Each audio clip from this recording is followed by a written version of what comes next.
ಮುಖ್ಯಮಂತ್ರಿ ಸಿದ್ದರಾಮಯ್ಯ ಅವರು ತಮ್ಮ ಅಧಿಕಾರ ಬಳಸಿಕೊಂಡು ಮೂಡಾಕ್ಕೆ ಪತ್ನಿ ಬರೆದಿರುವ ಪತ್ರವನ್ನು ತಿರುಚಿದ್ದಾರೆ ಎಂದು ವಿಧಾನಸಭೆಯ ವಿರೋಧ ಪಕ್ಷದ ನಾಯಕ ಆರ್ ಅಶೋಕ್ ಅವರು ಆರೋಪಿಸಿದ್ದಾರೆ.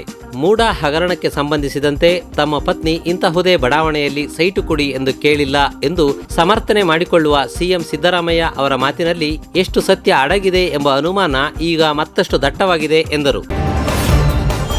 ಯಾರು ಎಷ್ಟೇ ಟೀಕೆ ಮಾಡಲಿ, ನಾನಂತೂ ಬೆಂಗಳೂರಿನಲ್ಲಿ ನೀರಿನ ದರವನ್ನು ಹೆಚ್ಚಿಸುವುದು ಶತಸಿದ್ಧ ಎಂದು ಬೆಂಗಳೂರು ನಗರಾಭಿವೃದ್ಧಿ ಸಚಿವರೂ ಆಗಿರುವ ಉಪಮುಖ್ಯಮಂತ್ರಿ ಡಿಕೆ ಶಿವಕುಮಾರ್ ಘೋಷಿಸಿದ್ದಾರೆ. ಬೆಂಗಳೂರಿಗೆ ಹೊಂದಿಕೊಂಡಿರುವ 110 ಹಳ್ಳಿಗಳಿಗೆ ಕಾವೇರಿ ನೀರು ಸಂಪರ್ಕ ಅಭಿಯಾನ, ಮಳೆ ನೀರು ಕೊಯ್ಲು ಜಾಗೃತಿ ಅಭಿಯಾನ, ವರುಣ ಮಿತ್ರ ತರಬೇತಿ ಕಾರ್ಯಕ್ರಮಕ್ಕೆ ವಿಧಾನಸೌಧದ ಮೆಟ್ಟಿಲುಗಳ ಮುಂಭಾಗ ಚಾಲನೆ ನೀಡಿ ಮಾತನಾಡಿದ ಅವರು, ವಿರೋಧ ಪಕ್ಷಗಳಾಗಲಿ ಮಾಧ್ಯಮದವರಾಗಲಿ ಯಾರೇ ಟೀಕೆ ಮಾಡಿದರೂ ನಾನು ತಲೆಕೆಡಿಸಿಕೊಳ್ಳುವುದಿಲ್ಲ.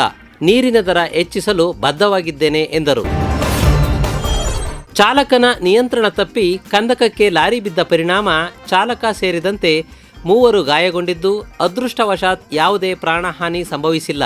ಸಕಲೇಶಪುರ ತಾಲೂಕಿನ ಶಿರಾಡಿಘಾಟ್ ರಸ್ತೆಯ ದೋಣಿಗಲ್ ಬಳಿ ಬೆಂಗಳೂರಿನಿಂದ ಮಂಗಳೂರು ಕಡೆಗೆ ಸರಕು ತುಂಬಿಕೊಂಡು ತೆರಳುತ್ತಿದ್ದ ಲಾರಿ ತಡರಾತ್ರಿ ತಿರುವಿನಲ್ಲಿ ಕೆಲ ದಿನಗಳ ಹಿಂದೆ ಭಾರೀ ಮಳೆಯಿಂದ ನೀರು ಹರಿದು ಹೆದ್ದಾರಿ ಪಕ್ಕದಲ್ಲಿ ಸೃಷ್ಟಿಯಾಗಿದ್ದ ಬೃಹತ್ ಕಂದಕಕ್ಕೆ ಬಿದ್ದು ನಿಯಂತ್ರಣಕ್ಕೆ ಸಿಗದೆ ಪಲ್ಟಿಯಾಗಿದೆ. ಕಾಶ್ಮೀರ ವಿಧಾನಸಭಾ ಚುನಾವಣೆಗೆ ದಿನಗಣನೆ ಆರಂಭವಾಗುತ್ತಿದ್ದಂತೆ ಲೋಕಸಭೆಯ ವಿರೋಧ ಪಕ್ಷದ ನಾಯಕ ರಾಹುಲ್ ಗಾಂಧಿ ಮತ್ತು ಎಐಸಿಸಿ ಅಧ್ಯಕ್ಷ ಮಲ್ಲಿಕಾರ್ಜುನ ಖರ್ಗೆ ಶ್ರೀನಗರದಲ್ಲಿ ಬೀಡು ಬಿಟ್ಟಿದ್ದಾರೆ. 2 ದಿನಗಳ ಭೇಟಿ ಸಂದರ್ಭದಲ್ಲಿ ಅವರು ಚುನಾವಣಾ ಸಿದ್ಧತೆ ಹಾಗೂ ನ್ಯಾಷನಲ್ ಕಾನ್ಫರೆನ್ಸ್ ಪಕ್ಷದೊಂದಿಗಿನ ಮೈತ್ರಿ ಬಗ್ಗೆ ಮಾತುಕತೆ ನಡೆಸಲಿದ್ದಾರೆ. ಕಣಿವೆಗೆ ಆಗಮಿಸಿದ ಕಾಂಗ್ರೆಸ್ ನಾಯಕರಿಗೆ ಪಕ್ಷದ ಕಾರ್ಯಕರ್ತರು ಮತ್ತು ಬೆಂಬಲಿಗರು ವಿಮಾನ ನಿಲ್ದಾಣದ ಹೊರಗೆ ಸರತಿ ಸಾಲಿನಲ್ಲಿ ನಿಂತು ಅದ್ದೂರಿ ಸ್ವಾಗತ ನೀಡಿದರು. ಮೂಡಾ ಪ್ರಕರಣದಲ್ಲಿ ಆರೋಪಿ ಸ್ಥಾನದಲ್ಲಿರುವ ಮುಖ್ಯಮಂತ್ರಿ ಸಿದ್ದರಾಮಯ್ಯ ಅವರ ರಾಜೀನಾಮೆ ಹಾಗೂ ರಾಜ್ಯಪಾಲರ ವಿರುದ್ಧ ಅವಹೇಳನಕಾರಿಯಾಗಿ ಮಾತನಾಡಿರುವವರ ಮೇಲೆ ಕಾನೂನು ಕ್ರಮ ಜರುಗಿಸಬೇಕೆಂದು ಒತ್ತಾಯಿಸಿ ಬಿಜೆಪಿ ಇಂದು ರಾಜ್ಯಾದ್ಯಂತ ಪ್ರತಿಭಟನೆ ನಡೆಸಿತು.